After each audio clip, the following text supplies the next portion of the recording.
Hello students.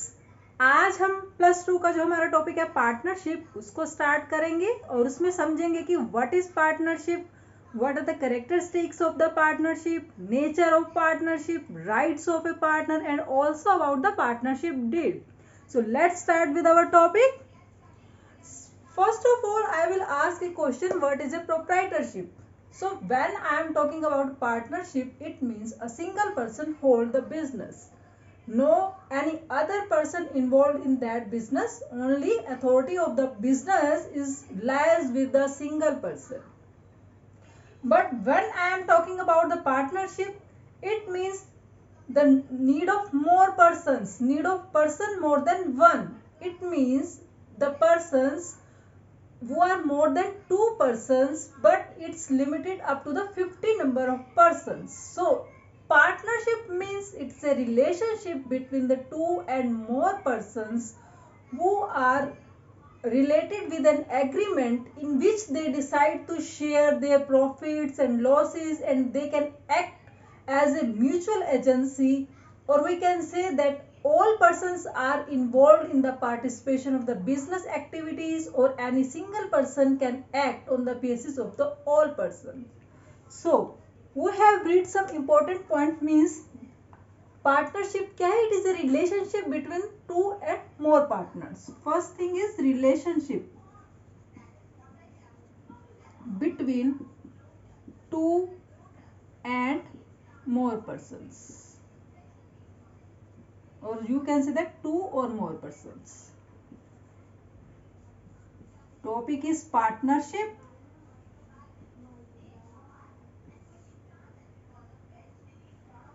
So first thing I have write that relationship between two and more persons, and there is a agreement between these persons.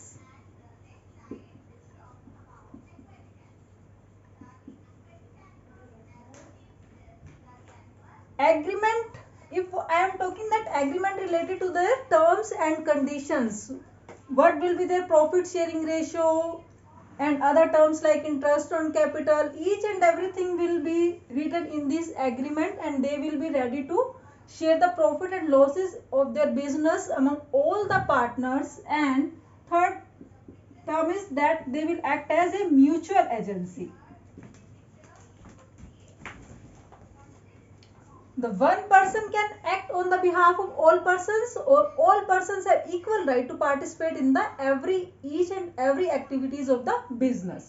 So basically, if I am talking about the definition of the partnership, what is partnership? Partnership is a relationship between two and more persons, and they are related with an agreement in which they decided each and every terms and conditions of the business, and they a single person can act on the behalf of all persons, or all persons are agreed to participate in the business activities. So this is partnership.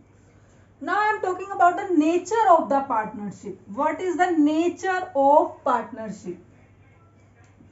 Nature of partnership have two point of views. First is the legal point of view, and second one is the accounting point of view.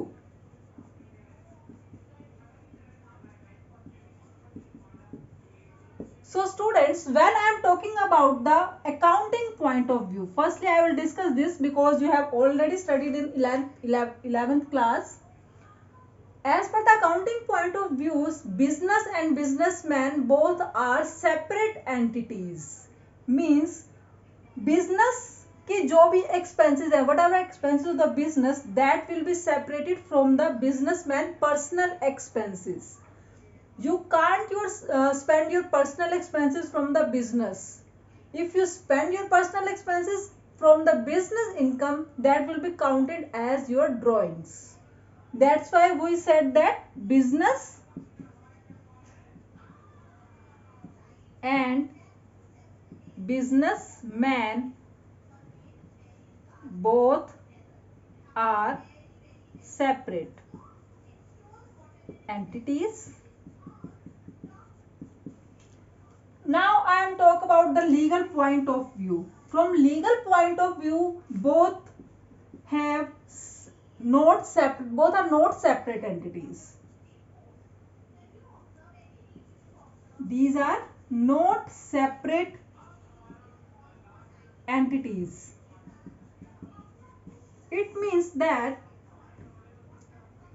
both are considered same. In case firm has a loss, firm does not have fund to pay out the outside liabilities, then that liabilities will be paid by using the partner's personal assets.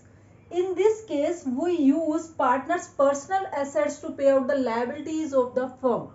So we can say that in the partnership firm, partners have unlimited liabilities. The basic point from this is come out that partners have unlimited liabilities.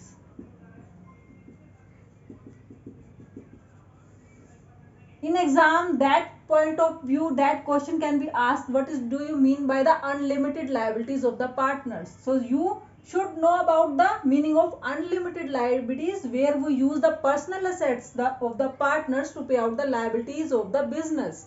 That is called unlimited liabilities of the partners. So nature of the partnership, there are two point of view, legal point of view and accounting point of view. From legal point of view, they are not separate entities, but from accounting point of view, they are separate entities. Now, we will discuss about the features of partnership.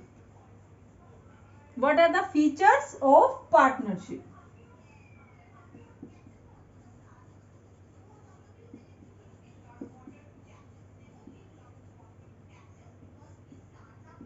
When I am talking about the features of partnership, first feature is number of persons. As I have already told you, what is the limitation of the persons in partnership?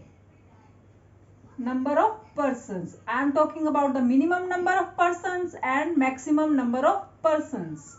When I said that what is the minimum number of persons, that is 2, and what is the maximum number of persons, that is 50. So minimum जो persons required है that is number of 2 persons and maximum persons की limit है यहाँ पर 50 persons. यहाँ पर unlimited persons allowed नहीं है पार्टनरशिप में, तो जो maximum persons की लिमिट है that is 50 persons. Second person है, सेकेंड हमारा फीचर्स है that is agreement.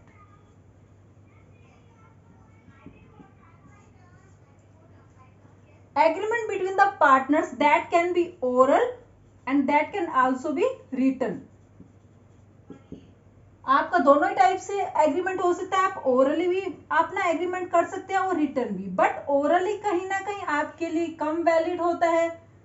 वैलिड है बट उसका पॉइंट ऑफ व्यू कम कैसे रहता है हमारे लिए, क्योंकि एज ए लीगल प्रूफ नहीं है हमारे पास, कोई भी रिटर्न प्रूफ नहीं है. इन फ्यूचर कोई डिस्प्यूट हो जाता है पार्टनर्स में, तो आपके पास कोई भी ऐसा रिटर्न प्रूफ नहीं है, कोई डॉक्यूमेंट नहीं है रिटर्न में जिसको आप शो कर सके, जिससे आपका डिस्प्यूट सोल्व हो सके. तो बेसिकली ओरल एग्रीमेंट है, बट वहां पर जहां पर पार्टनर्स के बीच में बहुत ही ज्यादा म्यूचुअल ट्रस्ट और नंबर ऑफ पार्टनर्स भी आपके कम हो. रिटर्न एग्रीमेंट बेसिकली बहुत ही बेनिफिशियल है, क्योंकि every and each and everything will be in the return form. हर एक चीज आपकी इस एग्रीमेंट के अंदर मेंशन होगी, चाहे वो किसी भी टर्म से रिलेटेड हो. तो ये आपका एज ए रिटर्न प्रूफ भी इन फ्यूचर आपके लिए वर्क करेगा, आपके लिए बेनिफिशियल होगा. कोई भी डिस्प्यूट हो जाता है पार्टनर्स में, कोई पार्टनर जब पहले 1:1 के रेशियो में आपका अगर प्रॉफिट्स को डिवाइड कर रहे हैं, बट एक पार्टनर कहता है मुझे तो 3:2 के रेशियो में करना है, बट आप उसे शो कर सकते हैं कि हमारे पास ये रिटर्न प्रूफ है कि ऑलरेडी हमारा 1:1 के रेशियो में डिसाइड हो चुका है. किसी एक सिंगल पार्टनर के डिस्प्यूट करने पर आप अपने प्रॉफिट शेयरिंग को चेंज नहीं कर सकते हो, जब तक कि आपका कोई ऐसी सिचुएशंस ना क्रिएट हो जाए कि all partners are ready to change their profit sharing ratio. So कोई भी डिस्प्यूट के केस में आपका रिटर्न एग्रीमेंट बहुत ही बेनिफिशियल आपके लिए प्रूफ होगा. Third is lawful business.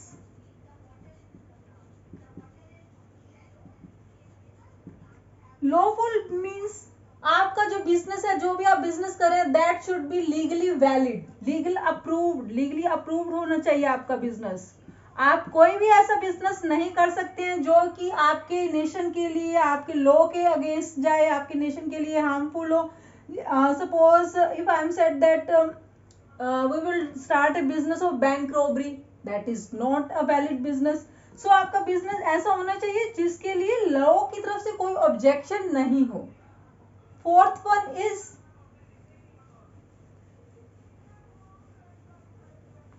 Sharing of profits.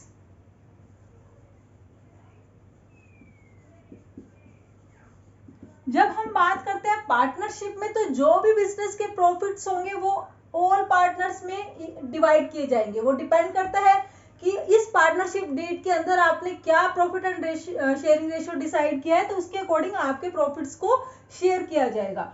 यहाँ पर इंपॉर्टेंट पॉइंट ये है कि जनरली प्रॉफिट्स को शेयर करना जितने भी पार्टनर्स है उनमें कंपलसरी होता है, लेकिन in case of loss it is not compulsory to divide the loss among all partners. Sometimes कोई एक पार्टनर ऐसा हो सकता है जिसने पहले ही आपको ये डिसाइड करके बता दिया कि मैं लॉस में पार्टिसिपेट नहीं करूंगा बट मैं प्रॉफिट में अपना शेयर लूंगा, तो इसलिए आपको प्रॉफिट डिस्ट्रीब्यूट करने कंपलसरी है among all partners, but loss को डिस्ट्रीब्यूट करना depend upon the terms and conditions. Next point is mutual agency.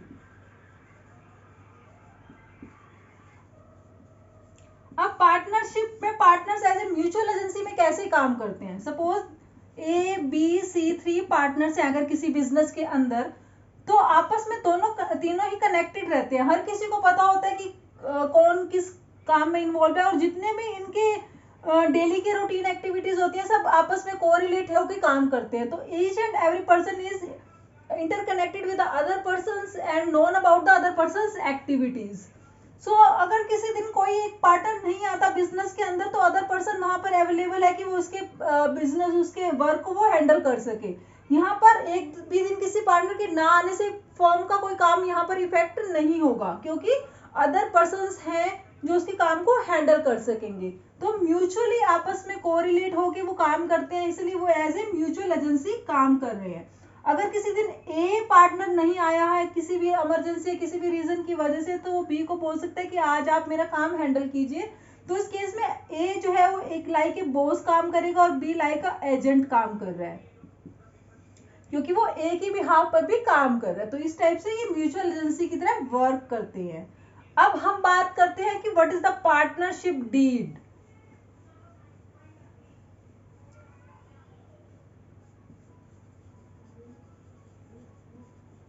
जब मैं आपसे बात कर रही थी कि आपका जो रिटन एग्रीमेंट होता है बिजनेस के अंदर, पार्टनरशिप डीड के अंदर जो आपका रिटन एग्रीमेंट है, that written agreement will be termed as partnership deed. इसको हम पार्टनरशिप डीड भी बोल सकते हैं या memorandum of partnership deed partnership बोल सकते हैं। इस रिटन एग्रीमेंट में हर एक टर्म एंड कंडीशन आपकी मेंशन होती है, जैसे कि आपके बिजनेस का नेम, आपका प्रोडक्ट या सर्विस क्या है उसके regarding, date of commencement of the business,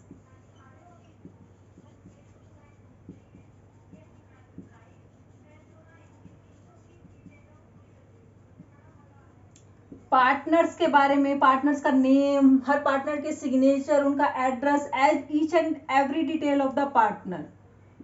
interest on capital provide किया जाएगा या नहीं, इंटरेस्ट ऑन ड्रॉइंग्स कितना प्रोवाइड किया जाएगा, कोई डिस्प्यूट हो जाता है फ्यूचर में तो उसको कैसे सॉल्व किया जाएगा। तो मीन्स हर एक टर्म एंड कंडीशन आपकी पार्टनरशिप डीड के अंदर यहाँ पर मेंशन की जाएगी। तो ये होता है आपका पार्टनरशिप डीड। अब यहाँ पर क्वेश्चन आता है कि अगर आपकी ये पार्टनरशिप डीड एब्सेंस है या पार्टनरशिप डीड हुई ही नहीं है रिटर्न में, तो उस केस में आपके क्या प्रोविजंस होते हैं। तो हेडिंग क्या रहेगी हमारी, provisions in absence of the partnership deed.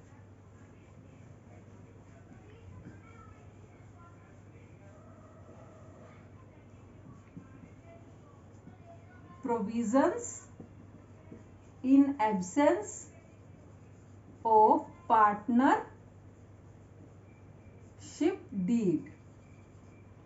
तो अगर आपकी पार्टनरशिप डीड एब्सेंस है, ये क्वेश्चन साइलेंट है इस रिगार्डिंग कि कुछ भी मेंशन नहीं किया हुआ, क्या salary, interest on capital, interest on rent, कुछ भी टर्म्स के रिगार्डिंग आपका ये क्लियर मेंशन नहीं है, तो उस केस में हम क्या प्रोविजंस लेके चलते हैं। तो फर्स्ट वन है कि अगर पार्टनरशिप डीड एब्सेंस है तो आपका प्रॉफिट शेयरिंग रेशियो जो भी है पार्टनर्स का, दैट विल बी इक्वल।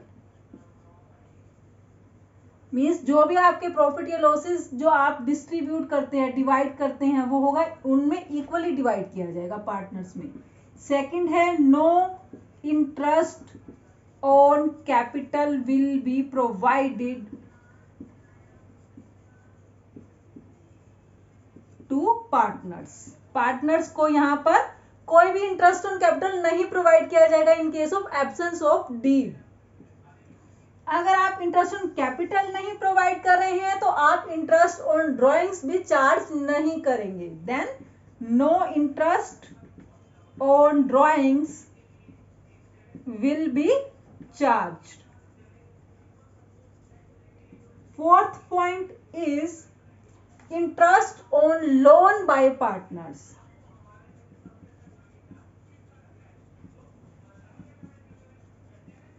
अगर कोई पार्टनर फर्म को लोन प्रोवाइड करता है तो उस केस में जितना भी लोन अमाउंट है उस पर हमें 6% के अकॉर्डिंग इंटरेस्ट प्रोवाइड करना पड़ेगा पार्टनर्स को।